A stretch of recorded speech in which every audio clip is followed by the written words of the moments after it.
Hello everyone. আজি আমি কেটামান vocabulary শিকিম আমাৰ ADR 2.0 আৰু WO এক্সামৰ কাৰণে হেল্পফুল হোৱাকে। তো আমাৰ ফাৰ্স্ট কোৱেশ্চনটো হৈছে select the most appropriate synonym of the given word. Wordটো হৈছে sacred, তাৰ synonym লাগে। Synonym মানে একে অৰ্থ বুজা শব্দ। এই চাৰিটা word precious, valued and scarce আৰু holy। এই চাৰিটা word of the কোনটো আনসাৰ হ'ব? আমাৰ wordটো হ'ব holy। holy বা sacred দুইটা শব্দৰ মিনিংছ হ'ল কি? পবিত্ৰ।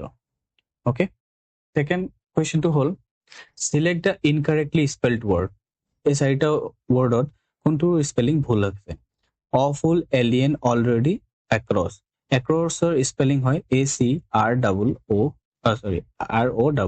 Across. তো ইয়াত double C আছে, তো এইটো spelling incorrect হয়, তো আমাৰ option A টো correct. Question number third. Select the most appropriate antonym of the given word. Antonym মানে বিপৰীত শব্দ। শব্দটো হ'ল native.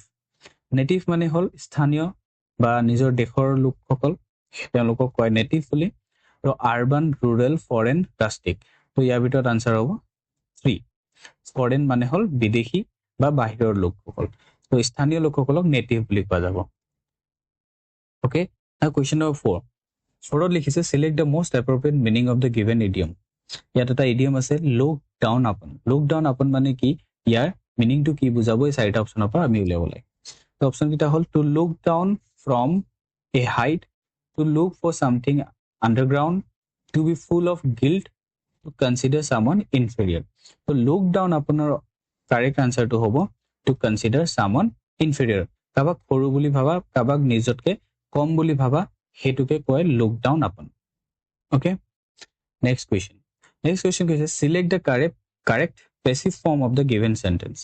আমাৰ ওচৰত এটা সেন্টেন্স আছে, the children sang the national anthem with great enthusiasm.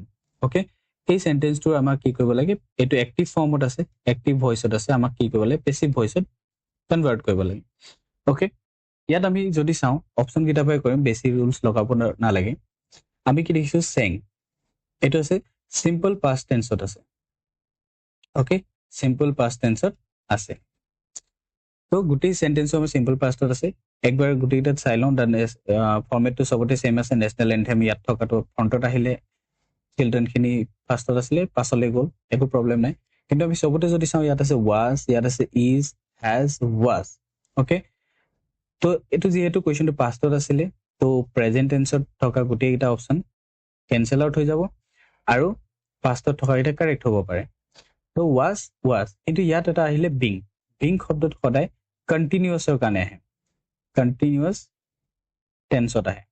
Okay, ইয়াত টেঙৰ লগত যদি ছিংগিং থাকিলে হয়, কি থাকিলে হয়, ছিংগিং, তেতিয়া আমাৰ বিং শব্দটো আহিলে। যিহেতু ইয়াত চেং বুলি আছে, অনলি চেং বুলি আছে, চিং নাই, দ্যাট ইজ ৱাই কোনটো কাৰেক্ট হ'ব, অপশ্যন ফাৰ্ষ্টটো কাৰেক্ট হ'ব। The national anthem was sung with great enthusiasm by the children.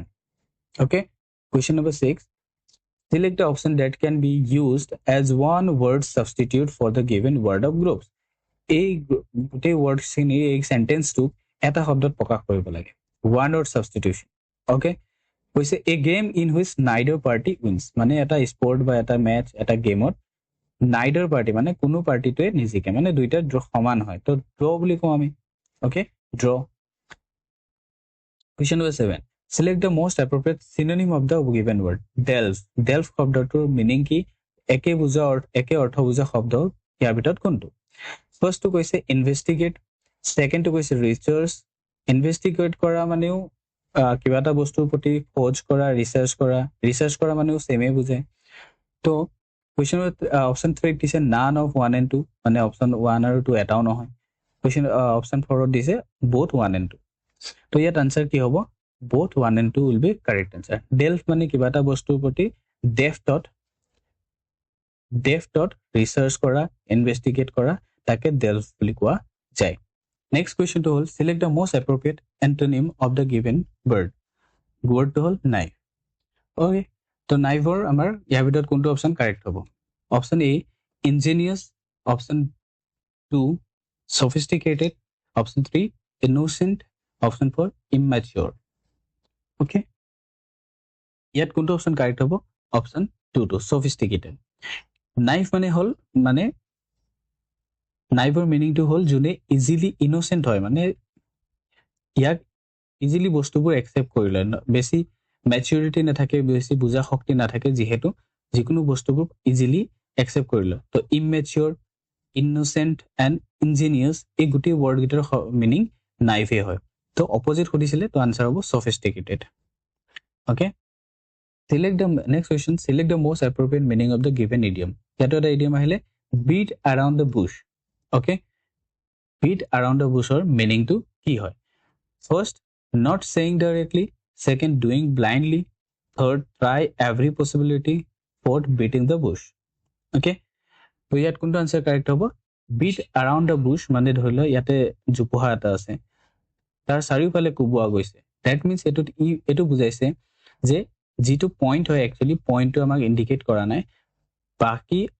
ঘুৰাই পকাই বাকি সব ফালে চোৱা গৈছে that means not saying directly কোনোবাই যদি আমাক কিবা কথা এটা ঘুৰাই পকাই কয় আসল কথাটো নকয় এটা আশেপাশে ঘুৰাই পুৰাই থাকে তেতিয়া আমি কওঁ beat around the bush মানে not saying directly last question select the most appropriate meaning of the given idiom idioms tour meaning কি হ'ব under the weather মানে কি first option কৈছে at all times both good and bad doing blindly working under someone feeling ill or getting cold under the weather or meaning to hold যে feeling ill বা getting a cold আমাৰ বেমাৰ হোৱা যেন feel হোৱা বা গাটো বেয়া লগা বা আমাৰ সৰ্দি জ্বৰ যেন অনুভৱ হোৱা তাকে কয় under the weather তো আজিলৈ মানে thank you for watching the video